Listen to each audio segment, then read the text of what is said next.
गणेश चतुर्थी व्रत कथा। नमस्कार भाइयों बहनों, जय माँ गायत्री। आप सभी का मेरे YouTube चैनल शुभकर माही अष्टो में स्वागत है। आज के इस वीडियो में सुनते हैं गणेश चतुर्थी व्रत कथा। आप सभी से अनुरोध है, अगर आप मेरे चैनल पर पहली बार आए हैं तो प्लीज हमारे चैनल को सब्सक्राइब, वीडियो को लाइक और वीडियो को ज्यादा से ज्यादा शेयर अवश्य करें, ताकि आपके साथ साथ आपके अपने भी इस कथा का लाभ ले सकें। पौराणिक कथा के अनुसार स्कंद कुमार कहते हैं कि समस्त ऋषियों, आप लोग पुराण में वर्णित मंगलदायिनी कथा को सुनिए, जिसमें भगवान श्री गणेश के व्रत के महात्म का वर्णन किया गया है। हे द्विजवरों, जिस समय पांडु पुत्रों को वनवास हुआ, वे सब धर्म परायण और भगवान कृष्ण की उपासना करते थे। एक समय की बात है कि अपनी इच्छा से भ्रमण करते हुए व्यास जी उन लोगों की कुटिया पर पहुंच गए। व्यास जी को देखकर सभी करवद्ध हो गए, उनके सम्मुख खड़े हो गए और कहने लगे, आपके दर्शन करके हम लोग धन्य हो गए और साथ ही हमारी कुटिया भी धन्य हो गई। आज आपके दर्शन से हमारा जीवन धन्य हुआ।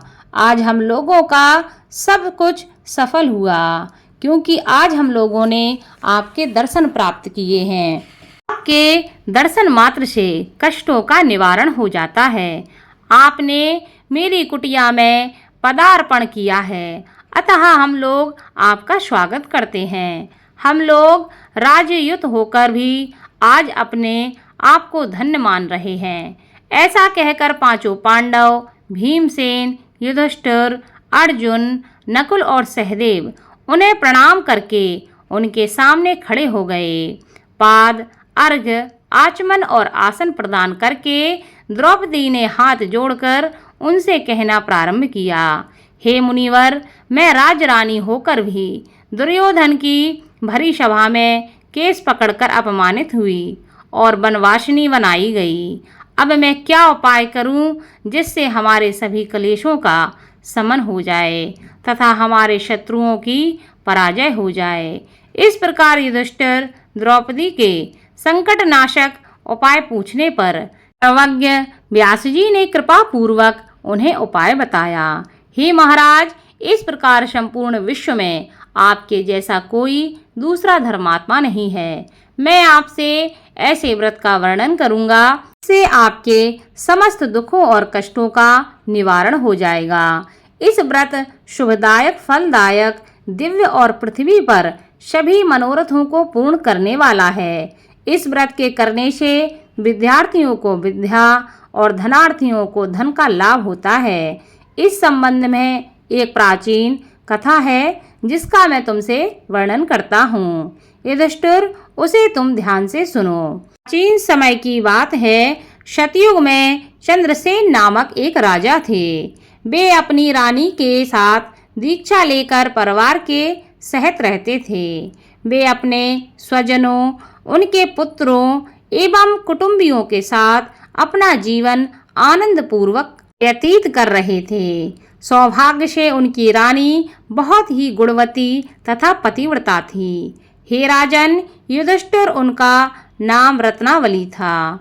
वह पतिव्रत का पालन करने वाली थी। स्कंद जी कहते हैं कि हे मुनिवरों, राजा और रानी में परस्पर बहुत प्रेम था। एक समय दैव योग से शत्रुओं ने उनके राज्य को हस्तगत कर लिया। शत्रुओं ने राजा के कोष पर अधिकार करने के साथ ही सेना पर भी अपना आधिपत्य जमा लिया। राजा का साथ अपने भाई बंधुओं से छूट गया। राजा भ्रष्ट होकर राजा अपनी रानी रत्नावली के साथ वन में चले गए। एक ही वस्त्र में लिपटे वे दंपत्ति भूख प्यास से विकल हो गए। हे युधिष्ठिर, रानी रत्नावली के साथ राजा अकेले वन में भटकने लगे। दोनों भूख प्यास से पीड़ित होकर वन में चलते चलते उन दोनों को सूर्यास्त हो गया। उस भयंकर वन में शेर, बाघ, चकवा, बगुला, कोयल और सारस रहते थे। रानी के पैर में कांटा चुभ जाने से राजा को महान कष्ट का अनुभव हुआ। उस वन में घूमते हुए राजा ने प्रातःकाल महर्षि मार्कंडेय को दूर से ही देखा। धीरे धीरे चलकर वहां तक पहुँचे और उन्हें दंडवत प्रणाम किया। उनकी पत्नी ने श्री मुनि को बारंबार प्रणाम किया। वन में विराजमान तपस्वी एवं जितेंद्रिय मुनि मार्कंडेय जी से हाथ जोड़कर राजा ने कहा। राजा ने पूछा कि हे मुनिवर, मैंने पूर्व जन्म में ऐसा कौन सा पाप किया था जिससे मेरी राजलक्ष्मी शत्रुओं द्वारा छीन ली गई है। मार्कंडेय मुनि ने उत्तर दिया कि हे राजन, आप अपने पूर्व जन्म के वृतांत को सुनिए। मैं आपको बतला रहा हूँ। एक बार आखेट यानी कि शिकार के लिए आप गहन वन में चले गए। हरिण, चीते, खरगोश का शिकार करते करते उस वन में रात हो गई और अधिक मास की चतुर्थी आ गई।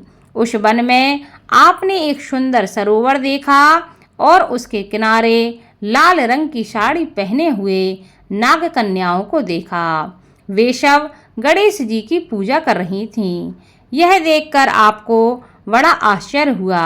आपने वहां पहुंचकर बड़ी नम्रता पूर्वक पूछा कि हे स्वर्गगामिनी देवियों, गणेश जी की पूजा कैसे करनी चाहिए? आप लोग मुझे भी इस पूजा के बारे में कृपया करके बताएं। इसका प्रभाव हमें बतलाइए, क्योंकि मैं भी पूजन करना चाहता हूँ। नाग कन्याओं ने उत्तर दिया कि आप गणेश जी की पूजा कीजिए। इससे समस्त सिद्धियां प्राप्त होती हैं और नित्य ही शांति, पुष्टि, सुख और संतान एवं धन में वृद्धि होती है। राजा ने महिलाओं से पूछा कि गणेश जी की पूजा किस महीने में और किस तिथि को करनी चाहिए? इसमें किस वस्तु का दान देना चाहिए? इस पूजन की क्या विधि है? आप लोग कृपया करके मुझे यह सब बताएं। नाग कन्याओं ने उत्तर दिया कि हे राजाधिराज, अधिक मास के कृष्ण पक्ष की चतुर्थी को चंद्रोदय होने पर विधि सहित विघ्न विनाशक गणेश जी की पूजा करनी चाहिए। अपनी सामर्थ्य के अनुसार भक्ति भाव से पूजन करें। गणेश जी को पंचामृत से नहलाकर लाल पुष्प चढ़ावें। गंध, धूप, दीप, नैवेद्य, दूब, 2 वस्त्र, सुगंधित द्रव्य चढ़ावें। घी चीनी से बने हुए 15 लड्डू का भोग बनावें। उसमें से 5 लड्डू गणेश जी को अर्पण करें और 5 ब्राह्मण को दान दे दें। कुंवारी कन्याओं को पहले देकर बाद में स्वयं भोजन ग्रहण करें। गणेश जी की प्रसन्नता के लिए समस्त सामग्री गणेश जी को अर्पित करनी चाहिए। उसके बाद गणेश चतुर्थी की कथा को अवश्य सुनना चाहिए। ऐसा करने से मनुष्य की सभी मनोकामनाएं पूरी होती हैं एवं समस्त सिद्धियों की प्राप्ति होती है। गणेश जी के पूजन की यही विधि है। नाग कन्याओं की बातें सुनकर राजा ने उन्हें बारंबार नमस्कार किया। इस प्रकार राजा ने वहां गणेश जी के व्रत का मन में संकल्प करके सरोवर के तट पर जाकर गणेश जी का ध्यान किया और वहां से चले गए। इसके प्रभाव से गणेश जी आप पर प्रसन्न हो गए और आपको पुत्र, स्त्री, धन धान्य आदि से पूर्ण कर दिया। आपके महल में रत्नों के हार, स्वर्ण, गौ, हाथी एवं घोड़े, धन धान्य की वृद्धि होने लगी। कोई भी अभाव आपके जीवन में ना रहा। लेकिन कुछ दिनों के बाद आप धन को पाकर अपना व्रत भूल गए। इसके अनंतर आप उस जन्म में मृत्यु को प्राप्त हुए। हे राजन, उस जन्म में जो पूजन किया था उसके प्रभाव से आपका जन्म राजवंश में हुआ और सहृदय की मित्रता, सुंदर नारी का समागम एवं सुंदर शरीर की प्राप्ति होने से धन मद में आकर आपने व्रत करना छोड़ दिया, जिसके कारण आपकी ऐसी दुर्गति हुई है। राजा ने पूछा कि हे ब्राह्मण, अब मैं कौन सा काम करूं जिससे वर्तमान संकट से मुक्ति मिल जाए, जिस उपाय से हमारे जीवन के विघ्नों और कलेशों का नाश हो जाए तथा मुझे शांति की प्राप्ति हो। हे मुनि श्रेष्ठ, कृपया करके मुझे उपाय बताएं। मार्कंडेय मुनि ने कहा कि हे महाराज, पूर्वोक्त रीति से आप गणेश जी की पूजा कीजिए और संकटनाशन गणेश जी के व्रत को कीजिए। इससे गणेश जी प्रसन्न होंगे और आपको पुनः राज्य वैभव प्राप्त होगा। इसलिए संपूर्ण कष्टों के शमनार्थ आप स्वयं गणेश जी की पूजा कीजिए। व्यास जी कहते हैं कि मार्कंडेय जी की बात सुनकर राजा ने उन्हें प्रणाम किया और अपने भवन को लौट गए। रानी के साथ राजा ने भक्ति पूर्वक विधिवत व्रत करना प्रारंभ किया। व्रत के करने से उनके शत्रुओं का नाश हुआ। उन्होंने अपना खोया हुआ राज्य पुनः प्राप्त किया। गणेश जी की पूजा करने से सभी वस्तुएं सुलभ ही हो जाती हैं और सभी कार्यों में सफलता मिलने लगती है। स्कंद कुमार जी कहते हैं कि व्यास जी के वचन सुनकर महाराज युधिष्ठिर ने हाथ जोड़कर उनसे फिर से पूछा। युधिष्ठिर ने कहा कि हे कष्टों को दूर करने वाले महर्षि, इस चतुर्थी के व्रत की विधि बतलाइए। किस नाम से, किस मास में, किस प्रकार से गणेश जी की पूजा करनी चाहिए, तब इस व्रत में किस चीज का आहार ग्रहण करना चाहिए, कृपया करके हमारा मार्गदर्शन करें। तब व्यास जी कहते हैं कि हे राजन, अधिक मास में चतुर्थी को गणेश्वर के नाम से पूजा करनी चाहिए। लाल कनेर के फूल चढ़ाकर लड्डू आदि का भोग लगावें। लाल चंदन, रोली, अक्षत और दूब को एक एक नाम से अलग अलग चढ़ावें। तत्पश्चात विश्व प्रियाय नमः कहकर आचमन करें। ब्रह्मचारिणे नमः कहकर स्नान कराएं। गणेश्वराय नमः से वस्त्र पहनाएं। पुष्टिदाय नमः से चंदन चढ़ावें। विनायकाय नमः से पुष्प चढ़ाएं। उमासुताय नमः से धूप समर्पित करें।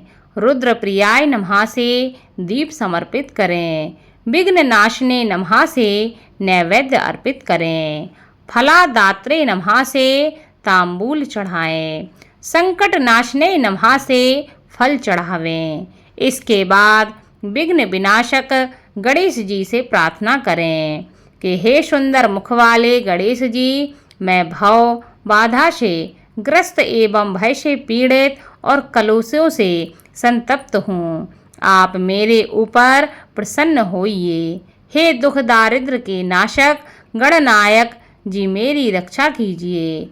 हे विघ्नों के विनाशक, आपको बारंबार प्रणाम है। उसके बाद इस मंत्र से पुष्पांजलि देकर चंद्रमा को अर्घ देवें। हे क्षीर सागर ग्रह संभूत, हे द्विजराज, हे षोडश कलाओं के अधिपति, शंख में सफेद फूल, चंदन, जल, अक्षत और दक्षिणा लेकर हे रोहिणी सहित चंद्रमा, आप मेरे अर्घ को स्वीकार करें। मैं आपको प्रणाम करता हूँ। उसके बाद ब्राह्मण को भोजन करावें, लड्डू और दक्षिणा दें। देवता तथा ब्राह्मण से आशीर्वाद ग्रहण करें। अन्य द्वारा स्वयं आहार ग्रहण करें। रात्रि में भूमि पर शयन करें। लालच विहीन होकर क्रोध से दूर रहें। हर महीने गणेश जी की प्रसन्नता के लिए निम्न व्रत करें।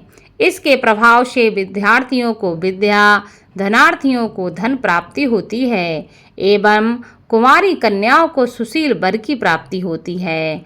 और सौभाग्यवती रहने वाली महिलाओं अगर यह व्रत करती हैं तो दीर्घ काल तक पति का सुख भोगती हैं। विधवा रहकर व्रत करने पर अगले जन्म में वह हमेशा सधवा होती हैं एवं ऐश्वर्यशालिनी बनकर पुत्र पौत्र आदि का सुख भोगती हैं और अंत में मोक्ष को प्राप्त करती हैं। पुत्रेक्षु को पुत्र लाभ एवं रोगी को रोग निवारण मिलता है। भयभीत व्यक्ति भय से रहित हो जाता है एवं बंधन में पड़ा हुआ व्यक्ति बंधन से मुक्त हो जाता है। व्यास जी कहते हैं कि हे राजन, इस प्रकार आप भी इस व्रत को कीजिए। इस संकट नाशक चतुर्थी व्रत करने से आप गणेश जी की कृपा से अपने राज्य को पुनः प्राप्त कर लेंगे। राजा युधिष्ठिर ने इस व्रत को किया। इसके प्रभाव से उन्हें संपूर्ण शत्रुओं को रणभूमि में परास्त करके भारतवर्ष का राज्य अपने अधीन कर लिया। बोलो भगवान गणेश की जय।